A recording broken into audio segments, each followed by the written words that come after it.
Dear parents and students, welcome to Evergreen Guidance Coimbatore.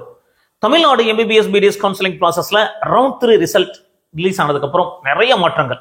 நம்ம எதிர்பார்க்காத மாதிரி கட் ஆஃப் குறைஞ்சிருக்கு. கவர்மெண்ட் கோட்டாலையும் குறைஞ்சிருக்கு, மேனேஜ்மெண்ட் கோட்டாலையும் குறைஞ்சிருக்கு. என்ன காரணம் அப்படின்னு பார்த்தீங்கன்னா, நிறைய ஸ்டூடெண்ட்ஸ் ரிப்பீட் போயிருப்பாங்க. இதுக்கப்புறம் நமக்கு கிடைக்கவா போகுது அப்படிங்கிற ரிப்பீட் போயிருப்பாங்க. கவுன்சிலிங் கலந்துக்காம வெளியே வந்திருக்கலாம். அது ஒன்று. நிறைய இடங்கள் இன்க்ரீஸ் ஆனது, புது கல்லூரிகள் வந்தது, ஆல்ரெடி எக்ஸிஸ்டிங் காலேஜஸ்ல நிறைய கல்லூரிகள் இடங்கள் இன்க்ரீஸ் ஆனதுனால நமக்கு கட் ஆஃப் நல்லா குறைஞ்சிருக்கு. நம்ம ஒரு 10 மார்க் குறைய நினைச்சு 15 மார்க் வரைக்கும் கூட குறைஞ்சிருக்கு. அப்போ இது ஒரு குழந்தைகளுக்கு ஒரு சந்தோஷமான விஷயம். அதே நேரத்தில் நமக்கு கிடைச்ச கல்லூரியை சந்தோஷமா ஏற்றுக்கிட்டு உங்களுடைய படிப்பை தொடருங்க.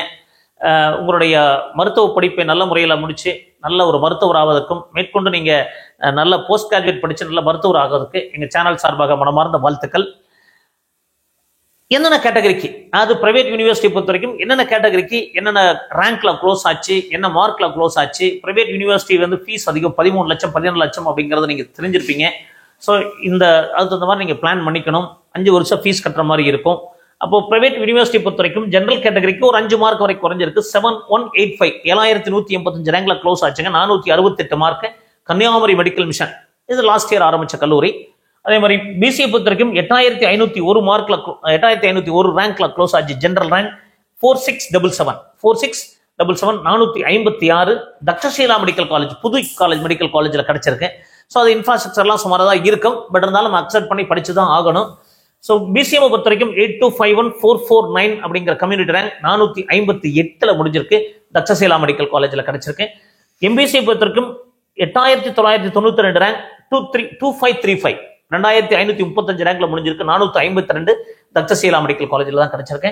எஸ்சி கேட்டகரி வரும் 16455 ரேங்க் 1552 1552 391 கட் ஆஃப்ல தக்ஷசீலா மெடிக்கல் காலேஜ். எல்லாமே தக்ஷசீலா மெடிக்கல் காலேஜில் தான் நிறைய க்ளோஸ் ஆயிருக்குதுங்க. எஸ்சிஏ கேட்டகரி வரைக்கும் 22129 318 எஸ்சிஏ ரேங்க். இது வந்து community rank. Cut off 343 Takshashila medical காலேஜில் க்ளோஸ் ஆயிருக்குதுங்க. எஸ்டியை பொறுத்த வரைக்கும் 22,014 101 ரேங்க் 101 அப்படிங்கிற ரேங்க்ல க்ளோஸ் ஆயிருக்கு. 344 கன்னியாகுமரி மெடிக்கல் மிஷன். அது ஓப்பன் கேட்டகரிக்கு கன்னியாகுமரி மெடிக்கல் மிஷன் அலாட் ஆயிருக்கு. எஸ்டி கேட்டகரிக்கு கன்னியாகுமரி மெடிக்கல் மிஷன் அலாட் ஆயிருக்கு.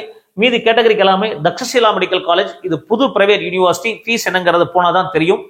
அப்போ இந்த கல்லூரியில் எவ்வளவு ஃபீஸ் வாங்குறாங்க அப்படிங்கறது போய் பார்த்து நீங்க இன்ஃப்ராஸ்ட்ரக்சர் பிடிச்சிருந்தா கண்டிப்பா ஜாயின் பண்ணுங்க. பட் ஜாயின் பண்ணி தான் ஆகணும். இந்த ஒரு ரவுண்டு நீங்க சேரலைன்னா உங்களுடைய செக்யூரிட்டி டெபாசிட் போயிடும். அடுத்த ரவுண்ட்ல கலந்துக்க முடியாது அப்படிங்கறத புரிஞ்சுக்கணும். இல்லைன்னா ரிப்பீட் தான் போகணும். ஸோ இந்த 3rd ரவுண்ட் சீட்ல நீங்க சேரலை அப்படின்னா 4th ரவுண்ட் ஸ்டே ரவுண்ட்ல கலந்துக்க முடியாது. அப்போ மீண்டும் என்ன பண்றதுன்னா ரிப்பீட் தான் போய் ஆகணும், இல்லை வேற படிப்பை தொடரணும். அதனால இந்த கல்லூரியை நீங்க சேர்ந்துட்டீங்கன்னா உங்களுக்கு சுமாரா இருந்தாலும் பரவாயில்ல, புது கல்லூரியா இருந்தாலும் பரவாயில்ல, நீங்க சேருங்க, மேற்கொண்டு நல்ல படிப்பை தொடருங்க. இந்த மாதிரி நிறைய வீடியோக்கள் பதிவு பண்றோம். மறக்காம எங்க வீடியோஸ் எல்லாம் பிடிச்சதை லைக் பண்ணுங்க, எங்க சேனல் பிடிச்சதை சப்ஸ்கிரைப் பண்ணுங்க. மீண்டும் ஒரு நல்ல பதிவுடன் உங்களை சந்திக்கின்றேன். நன்றி, வணக்கம்.